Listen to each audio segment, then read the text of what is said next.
মজহাব মানা কি ফরজ? রাসূলুল্লাহ সাল্লাল্লাহু আলাইহি ওয়াসাল্লামের মজহাব মানবেন না অন্য মজহাব মানবেন?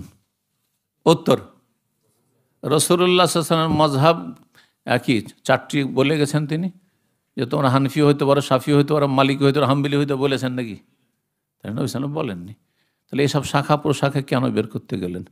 হ্যাঁ, মজহাব হচ্ছে ইমামের মতামত। ইমামের ওপর কোনো ওহী এসছে কি? কোনো ইমামের ওপর আবু হানিফা, শাফি, মালিক, আহমদ ওহী আসেনি, তাই না? আচ্ছা, ইমামদের চাইতে সিনিয়র কি আবু বকর, ওমর, উসমান না? তো রসুল ছাড়া, আম্বিয়া রসুল ছাড়া কোনো মানুষ কি ভুলের ঊর্ধ্বে? ভুল হতেই পারে, ইজতিহাদে ভুল হতেই পারে। তো এক মজহাব যদি ধরে থাকেন তো কিছু ভুল আপনার মধ্যে থেকেই গেল, যেটাই নেন না কেন, আপনি শাফি হয়ে যান, মালিকি হন বা হাম্বলি হন, কিছু ভুল তো থেকেই যাবে আপনার। তো আপনি কি কিছু ভুলের মধ্যে থাকতে চান?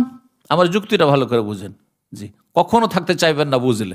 তাহলে আপনার কি করতে, চারটির সমন্বয়ে যেটা মজহাব খালেস সহি শুদ্ধ, সেটা হচ্ছে রাসূলুল্লাহর মজহাব। ওই মজহাব আমরা মানি, মজহাব মানি না নয়, কিন্তু আমরা চারটির একটা মানবো, তিনটাকে ছেড়ে দেবো, এটা করি না। চারটির সমন্বয়ে যেটা বেশি বলিষ্ঠ মত, যেটা দলিল সম্মত, সেটাকে মানি। এটি হচ্ছে রাসূলুল্লাহ সব ছেড়ে যাওয়া মজহাব। আশা করি বুঝতে পারছেন। জি,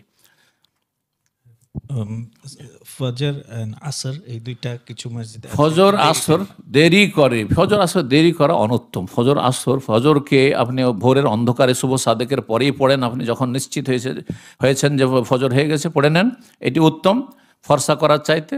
আর আসরকে যখনই এক কাঠি পরিমাণ হবে তখন পড়বেন। সুতরাং আউয়াল ওয়াক্তে আসর পড়া উচিত। কিছু মানুষরা যে তাদের মজহাবে ফতোয়া রয়েছে 2 কাঠি পরিমাণ হবে তারপরে আসর, সেই জন্য তারা দেরি করে থাকে এবং বাড়াবাড়ি করে এমন করে যে মাগরিবের আধা ঘন্টা 40 মিনিট আগেও তারা আসর পড়ে। এটি একবার অপছন্দনীয় ওয়াক্তে চলে যায়, সুন্নতের খেলাফ। জাযাকাল্লাহু খাইর।